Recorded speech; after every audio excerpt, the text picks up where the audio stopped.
Dear viewers, supreme কোর্টের recent রায় অনুযায়ী সমস্ত শিক্ষককে, সে প্রাথমিক বা উচ্চ প্রাথমিক সমস্ত শিক্ষককেই টেট পাস করতে হবে। এই রায়ের বিশেষ বিশেষ মডিফিকেশন করার জন্য বা এই রায়কে কিভাবে চ্যালেঞ্জ করা যায় কোর্টে, তার বিভিন্ন রকম সলা পরামর্শ এবং চিঠি চাপাটি বিভিন্ন শিক্ষক সংগঠন বিভিন্ন স্টেট থেকে করা হচ্ছে। যেহেতু এটা প্যান ইন্ডিয়া বেসিস একটি রায়, তাই বিভিন্ন স্টেট থেকে যেমন শিক্ষক সংগঠনেরা অ্যাক্টিভলি কাজ করছেন, তেমন একটি শিক্ষক সংগঠন, প্রাথমিক এবং উচ্চ প্রাথমিক শিক্ষক সংগঠন সমগ্র ভারতবর্ষের, তারা পিএমও অফিস এবং এনসিটিকে একটি চিঠি দিয়েছেন। সেই চিঠি সংক্রান্ত বলবো, এবং রিসেন্টলি যে কেসটির পরিপ্রেক্ষিতে এই অর্ডারটি হয়েছিল সেই কেসটির কি স্ট্যাটাস, সেই স্ট্যাটাসটা একটু চেঞ্জ হয়েছে, এবং বিভিন্ন যে রিভিউ পিটিশন বিভিন্ন স্টেট থেকে এবং বিভিন্ন শিক্ষক সংগঠনের তরফ থেকে জমা পড়েছিল, সেগুলিকে এক কাছে করে যে পিটিশন মামলা হয়েছে তার কি স্ট্যাটাস সে সম্পর্কে বলবো। তো প্রথমে আসি পিএমও দপ্তর এবং এনসিটি দপ্তরে যে চিঠিটি জমা পড়েছিল তার কি স্ট্যাটাস, এবং তার উত্তরে এনসিটি বা পিএমও দপ্তর কি বলেছে। এবং এটা একটা পজিটিভ নিউজ, যেটা প্রত্যেক শিক্ষকের জন্য জানা জরুরি। কারণ আমি অনেক আগে বারবার প্রত্যেকটি ভিডিওতে বলে এসেছি যে যতই রিভিউ পিটিশন করা হোক না কেন, তার থেকে বেশি কার্যকরী হবে যদি অ্যাক্টিভলি সেন্ট্রাল গভর্নমেন্ট বা স্টেট গভর্নমেন্ট এবং এনসিটি এটাকে দেখভাল করে। এনসিটি যদি নিয়মের পরিবর্তন আনে এবং সেটা যদি সুপ্রিম কোর্টে জানায় যে এই নিয়মটি সঠিক নিয়ম হবে, তাহলে সুপ্রিম কোর্ট কিন্তু কিছুটা চিন্তাভাবনা করবে। কিন্তু শুধুই রিভিউ পিটিশন করা হলো এবং কেসটিকে চ্যালেঞ্জ করা হলো, তাহলে কিন্তু ততটা কার্যকরী হবে বলে আমার মনে হয় না।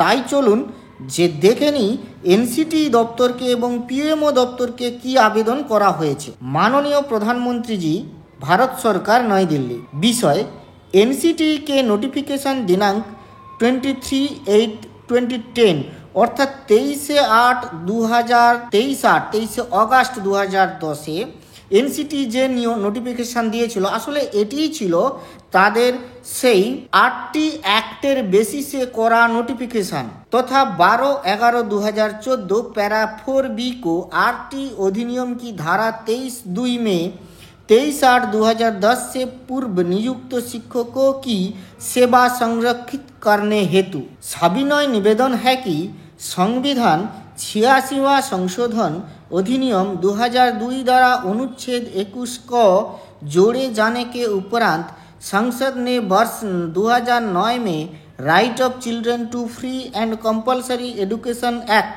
যেটাকে বলা হচ্ছে आरटी एक्ट, এই आरटी एक्ट 2009 चालू হয়েছিল, पारित किया, जिसमें धारा 23 एक्ट के अंतर्गत शिक्षकों की न्यूनतम योग्यता निर्धारित करने का अधिकार राष्ट्रीय अध्यापक शिक्षा परिषद अर्थात एनसीटी को दिया गया। এই একটা পারিত হয়েছিল, অর্থাৎ পাবলিশ হয়েছিল, একটি পাস হয়েছিল, এবং 23 একের ধারায় এনসিটিকে বিশেষ ক্ষমতা দেওয়া হয়েছিল যে তারা মিনিমাম एलिजिबिलिटी क्राइटेरिया सेट करবে একজন टीचर হওয়ার জন্য।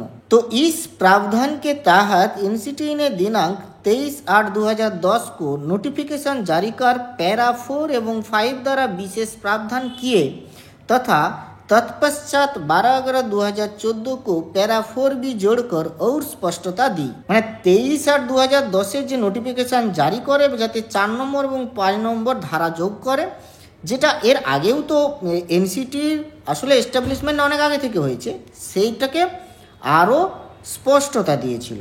हाल ही में माननीय सर्वोच्च न्यायालय द्वारा दिए गए निर्णय में इन दोनों महत्वपूर्ण नोटिफिकेशनों पर पर्याप्त ध्यान नहीं दिया गया।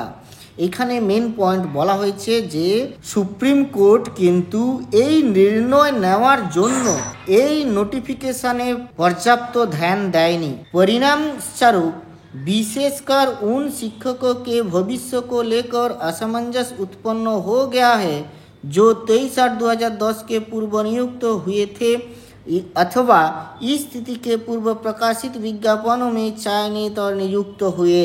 स्पष्ट रूप से अनुरोध है कि 23/8/2010 के पूर्व नियुक्त सभी शिक्षक এখানে স্পষ্ট রূপে অনুরোধ করা হচ্ছে। কি বলা হচ্ছে যে 23/8/2010 আগে যারা নিযুক্ত হয়েছেন तथा 23/8/2010 के पूर्व प्रकाशित विज्ञापन से चयनित नियुक्त शिक्षक की সেবা বিনা টেটকে হি মান্য এবং সুরক্ষিত রাখি যায়। এখানেই অনুরোধ করা হচ্ছে যে এই নোটিফিকেশন তো হয়েছিল এখনই, তার আগে যে সমস্ত শিক্ষক নিযুক্ত হয়ে গেছেন তাদের কিন্তু বিনা টেট তাদের চাকরিকে সুরক্ষিত রাখতে হবে। কেবল পদোন্নতি के स्तर पर टेट की शर्त लागू की जाए। তো এনারা অনুরোধ করেছেন যে প্রমোশন যদি হয় সেখানে টেটের শর্ত আরোপ করা হোক, কিন্তু প্রমোশন নেই, শিক্ষক নিযুক্ত হয়েছেন, সে সমস্ত ক্ষেত্রে বিনা টেটকেই সুরক্ষিত যেন রাখা হয়, অর্থাৎ বিনা টেট নেই যে সমস্ত শিক্ষক তাদের যেন চাকরি সুরক্ষিত থাকে। अतः हेतु आवश्यक है कि एनसीटी के दिनांक 23/8/2010 के नोटिफिकेशन, पैरा 4 एवं 5 तथा दिनांक 12/11/2014 के नोटिफिकेशन, पैरा 4B को RT एक्ट 2009 की धारा 23(2) में 23/8/2010 से प्रतिस्थापित किया जाए এবং এই ধারাটাকে চেঞ্জ করে এই ধারাটা प्रतिस्थापित করা হোক। इससे शिक्षकों की सेवा सुरक्षा, शिक्षा व्यवस्था की स्थिरता तथा न्यायिक स्पष्टता सुनिश्चित होगी। এখানে ন্যায়িক স্পষ্টতাও সুনিশ্চিত হবে, তারা সুস্থিরভাবে সুন্দরভাবে শিক্ষা প্রদান করতে পারবে। তো এই কেসটি যখন দর্জ করা হয়েছিল 6 সেপ্টেম্বর এটি দেওয়া হয়েছিল এবং 25 সেপ্টেম্বর এই কেসটি ক্লোজড করে দেওয়া হয়েছে। ক্লোজড মানে কি? ক্লোজড মানে এটা নয় যে এটা খারিজ করে দেওয়া হয়েছে। তারা কি বলেছেন ক্লোজ করে? বলেছেন as per reply received from academic division of NCT, মানে এনসিটির একাডেমিক ডিভিশন অনুযায়ী এটিকে দেখা হচ্ছে। এবং তারা এটাও বলেছেন যে 4 নম্বর যে পয়েন্টটি, এই 4 নম্বর পয়েন্টটিকে বিশেষভাবে লক্ষ্য করা হচ্ছে, নোট করা হয়েছে এবং এটার জন্য আমরা পরবর্তী অ্যাকশন কি করা যায় সেটা অফিসিয়াল স্তরে ভাবছি। অর্থাৎ এটা একটা পজিটিভ সাইন যে এনসিটি এটাকে পজিটিভলি নিয়েছে। তো অফিসারের নেম কি? রাজেশ মিনা, এবং এটি একটি পজিটিভ আমার মনে হয় অ্যাপ্রোচ। এবারে আসি যে কেস হয়েছিল, কেসটা দর্জ হয়েছিল, সেই কেসটাতে কি কি আপডেট এসছে। তো মেন কেস ছিল অঞ্জুমান ইসাতে তালিম ট্রাস্ট। এই কেসটা কিন্তু ভাববেন যে এই কেসটা কিন্তু ডিসপোজড হয়নি। বেসিক্যালি মেন যে কেসটা ছিল সেটা কিন্তু মাইনরিটি কেস, মাইনরিটি সংস্থা তারা কেস করেছিল। তো মেন হিয়ারিং কিন্তু হয়নি, সেই হিয়ারিংটা লার্জার বেঞ্চে পাঠানো হয়েছিল। তার ডায়েরি নম্বর হচ্ছে 80 এবং সিএনআর নম্বর এটি দিলেই কিন্তু আপনারা সুপ্রিম কোর্ট স্ট্যাটাসে গিয়ে গুগলেতে সার্চ করবেন সুপ্রিম কোর্ট স্ট্যাটাস, সিএনআর নম্বর এটা দেবেন, তার স্ট্যাটাস আপনারা পেয়ে যাবেন। তো সেই কেসের সাথে কিন্তু যতগুলি রিভিউ পিটিশন হয়েছিল সবগুলি অ্যাটাচ করা হয়েছে। ডায়েরি নম্বর ডায়েরি নম্বর যে মোট 1 2 3 4 5 6 7 8 টোটাল এতগুলি ডায়েরি নম্বর এর সাথে অ্যাটাচ হয়েছে এবং প্রত্যেকটি কেসে রিভিউ পিটিশন হিসেবে দাখিল হয়েছে এবং তার স্ট্যাটাস পরবর্তীকালে পাওয়া যাবে। তো রিভিউ পিটিশন কেমন হয় বা কি হবে, তার গতি প্রকৃতি কি হতে চলেছে তা কিন্তু সেই পিটিশনে কি আসলে কি যুক্তি দেওয়া হচ্ছে তার উপর নির্ভর করবে। যদি যুক্তির পরিমাণ বা যুক্তি যদি খুব ততটা কংক্রিট না হয় তাহলে আমার মনে হয় এই রিভিউ পিটিশন ততটা দাঁড়াবে না। একমাত্র এনসিটি, দেখুন এনসিটি একটা কেন্দ্রীয় সংস্থা এবং পার্লামেন্টারি ল, যেখানে তারা হচ্ছে স্ট্যাচুটরি বডি, পার্লামেন্টের দ্বারা তৈরি।